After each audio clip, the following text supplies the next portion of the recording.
Cowabunga dudes and dudettes, it's your favorite fangirl and a half shell Sonia, welcoming you to another Teenage Mutant Ninja Thursdays.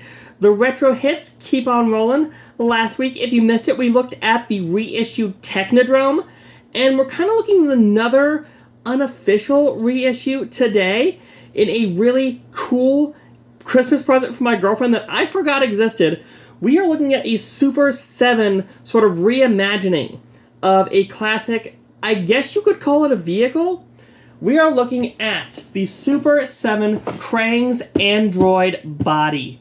This thing looks like the vintage Krang's android body, like the big old one. This thing is about a foot tall. It is huge. So, I just want to warn you right now, you're in for a lot of Krang voice from me today. So this thing is huge. This thing is massive. It's got a lot of cool... I love it has like the schematics on the side. This box is super cool.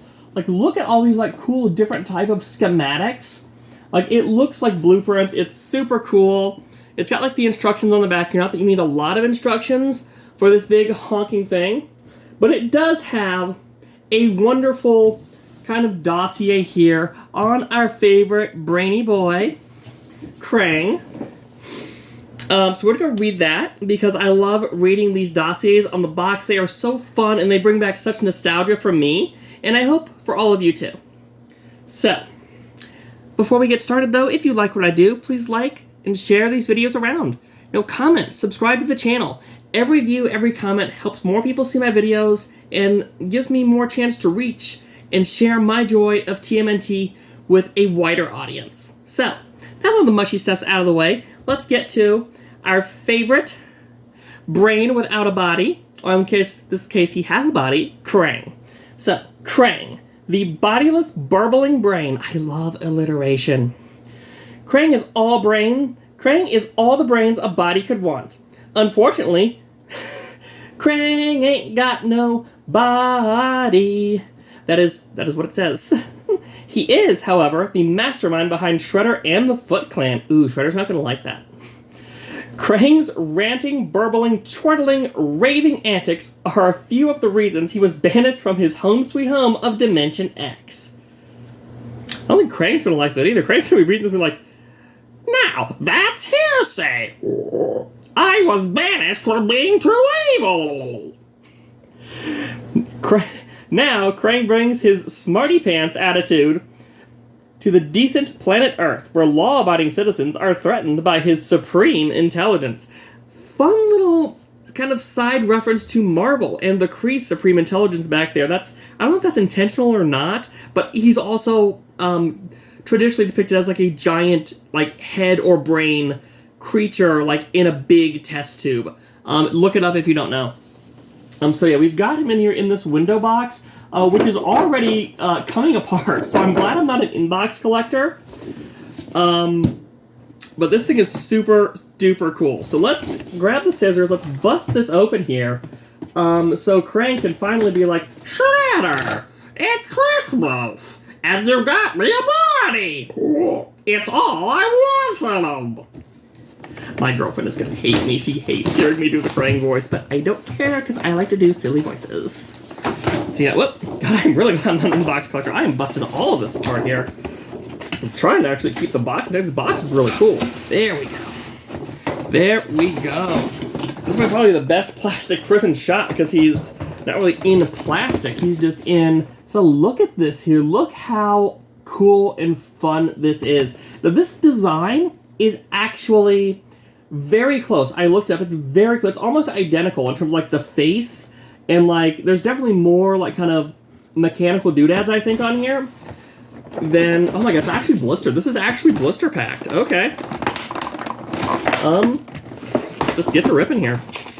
As the classic one from like the early 90s, which again, if you watched my Technodrome video, which you really should, because it's a lot of fun. We have a lot of fun with all these ranting and raving reviews. Krang's not the only one that rants and raves here. Come on, do the blister.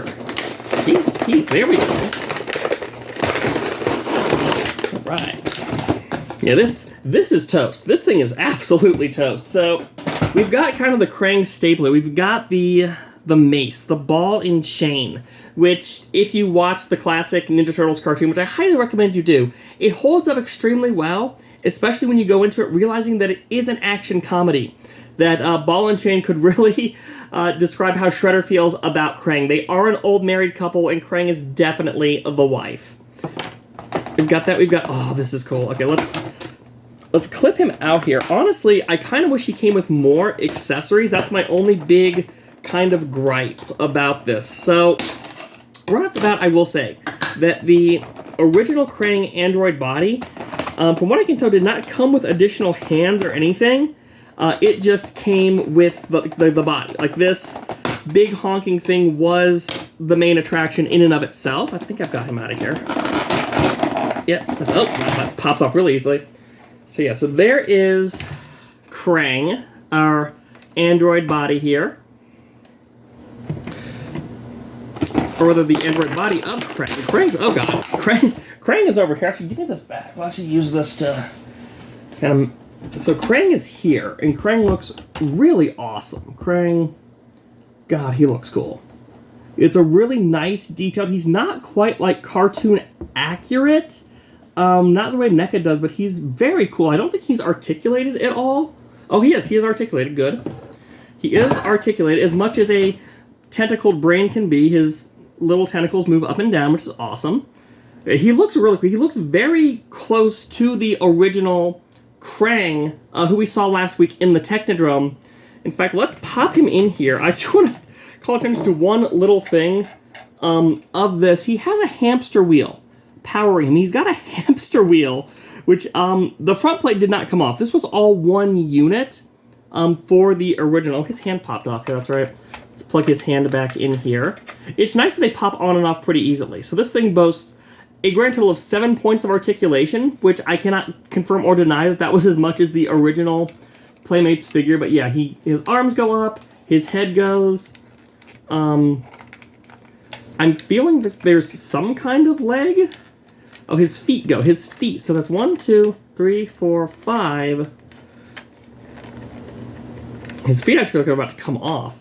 Maybe this is 6 and 7, the wrist. So he's not very articulate. He's not to the articulation level of the NECA Krang figure, the deluxe Krang figure, which I should really take a look at on this channel, because I've had it, I've opened it, but it is really cool and one of my favorite NECA figures. We'll probably get to that sometime this year. A whole big NECA sort of re-review for me to share all my cool NECA stuff with you guys.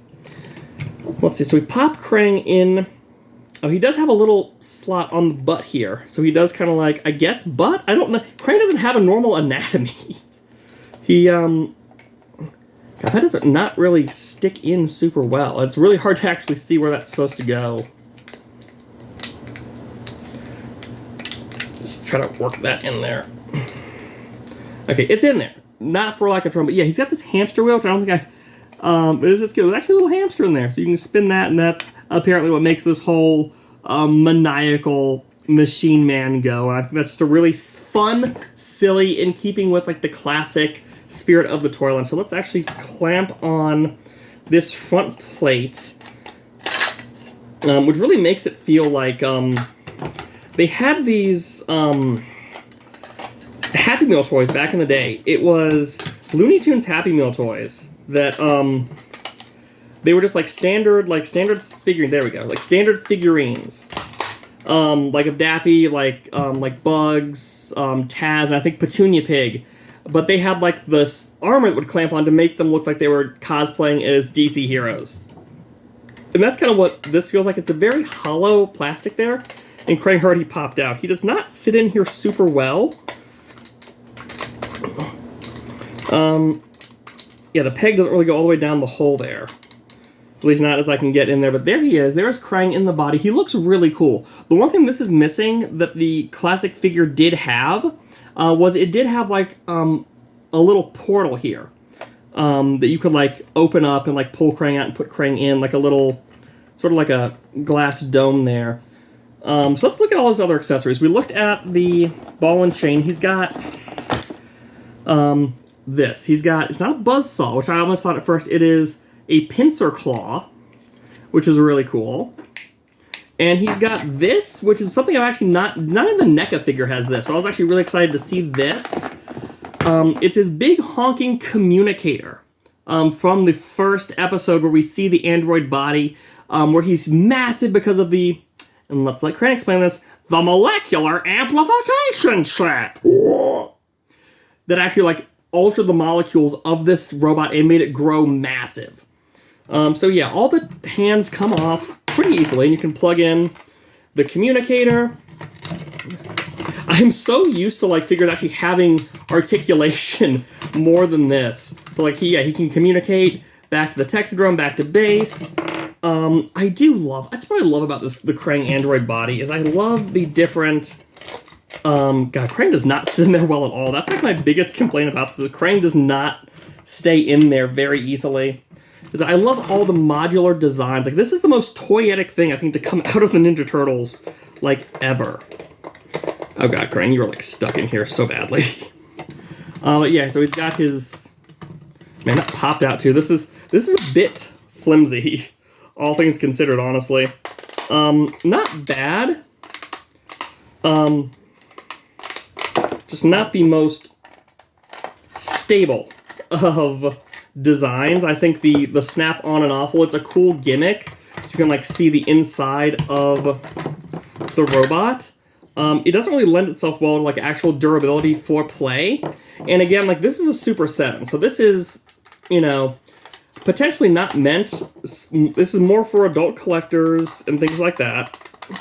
But it does kind of like... It is a bit flimsier than I would like it to be. It looks really cool. It really does. Just have to really kind of like... It doesn't want to like close all the way. Like really snap in there. And I'm afraid I'm going to break it if I push it too far. But like I said, overall it's going to look really cool on a shelf, like facing out this way. You won't be able to see that there are, in fact, open seams on this, which is... If I was going to like do much like figure photography, I would be a little more salty about this. Not that I don't think this is actually doable to close, it's just not something I'm willing to subject you all to. But one other thing I did want to point out, that this thing is scale, pretty much, to the old Krang. So I actually brought out another vintage turtle figure here. This Michelangelo, and like look at the size differential between these two. Like that is a crazy amount of size. And if you're wondering, this Michelangelo is one that we're not going to talk about because he can't talk anymore. This is part of the Talkin' Turtles line. You can see he's got like these like almost speakers almost on the back of this sewer lid shell. So these figures came with like these little strips. These little strips that had phrases on them. And you would put them in one side of the shell and you would pull them out the other. And you had to pull them out like just the right speed, and they would actually say the phrase that was on the strip. If you pulled them out too slow, it wouldn't work. If you pulled them out too fast, it wouldn't work. And I have obviously lost all of those strips in various moves and other things. So I'm never going to be able to talk about this thing properly on a video, so I just wanted to show it off right here. Let's see, can he hold Mikey in his hand here? He can. So he can like pick him up. He can shake him around. He can't really attack him. I can kind of attack him. But yeah, oh wow, that is a little unstable. But he's pretty cool, all things considered. If I can figure out how to get this thing to snap on properly, I think we'll really have something here. But again, I'm not going to subject you guys to like another 5-10 minutes of me trying to pop this thing into place here. And honestly, it's kind of stuck in a few places. It's snug in some places, but loose in others. But, you know, that is the Super 7 Krang android body. And this thing is huge. To give you scale on this, let's bring the Technodrome back in. Let's bring the Technodrome. Let's wheel this thing back in here. It's almost as tall as the Technodrome. There goes the eye. As the Technodrome. It's honestly about on par size with the Technodrome. So this thing is massive. Just to give you a proper scale of this thing. But I think it's pretty cool. I wish that they'd give me more than just this little slit to pop Krang on with. And it really just barely fits in there. It's one of those that I'm really going to have to... Oh, now he fits in there. He fits in there now because I'm complaining about it. So, of course, now it fits in there really well. So let's just try this one more for the all the little dudes and dudettes at home. Let's see if we can pop this on here, and it's not going to. It's very finicky to try to get all of this up and in here properly and really snap in. Like, I can get it to snap, but it won't stay snapped. So that's just something I have to kind of work with more. But overall, aside from these little seam issues, because I guess it's more of like a design choice, it's really cool. It's really nicely detailed. Like with the metallic sheen on this thing is amazing. Let's end with some positives here. I love that. Speaking of seams, I love that it actually has seams. Like, I don't know if you can, like, you can't really see, but it has seams on here. Like, it's sewn together. Like, this, like, the skin, the artificial skin has been, like, sewn together. Very much like it was in that debut episode. But yeah, it's got all the plating and all this cool stuff. It's got some really fun stuff under the hood. That hamster wheel is really fun. Yeah, actually, you know, before we go, I actually want to see if I can actually get this thing, and I'm sure it will, to clamp on. Actually, let's get an actual, like, vintage turtle in here. Let's grab Donnie. Let's grab Donnie over here and see if I can actually clamp it around. Okay, it won't actually clamp around. I was really hoping it would, like, clamp around, like, the body of an old vintage turtle. It kind of does. It kind of does. That actually, well, there he goes, is a pretty cool, oh, you know what, let's just, well, it doesn't hold very well. But again, like, it's this something that's kind of like mimicking those old figures that were more in our imaginations than they were in physicality, like how cool they were. But this thing is honestly pretty cool. It's pretty cool. I love the solid blue of these. I'm sure some people hate that these are solid blue accessories, but I think that really kind of brings together, like, the classic aesthetic this is going for. Overall, like I said, this not being able to snap shut fully and easily is kind of a downer, but the rest of this figure is just absolutely gorgeous. It is groovy. I am digging it, and I'm really thankful to my girlfriend for getting this for me, because this is going to look amazing on a shelf. I'm going to find some way to pose it and do it. I'm really kind of taken aback, and it's nobody's fault. The fact that the elbows don't bend, that anything else. If this had more articulation, I think I could be ranking this a lot higher. Not that I give actual rankings anyway. I just tell you, hey, this is cool, or hey, this could be cooler. Those are pretty much my two rankings. So while I think this could be a little cooler, I'm super happy with it, and I think that this is a really cool. Again, if you're like me and you missed out on the original, this honestly feels, the weight of this feels like a classic Playmates figure. It feels light and kind of hollow in a good way, but it kind of has that vintage feel to it. So I'm really happy I have this as somebody who, again, did not have any villain vehicles or playsets, growing up, because I was more interested in the hero side of stuff. So I really like this. I think it's a really cool pickup. Like I said, this is from Super 7, so it's not an official Playmates. Maybe one day we'll get an official Playmates Krang's Android Body re-release, and I can compare the two. That would be pretty cool. But this is all for today, guys, and I will see each and every one of you, hopefully, on the next Teenage Mutant Ninja Thursdays. Bye!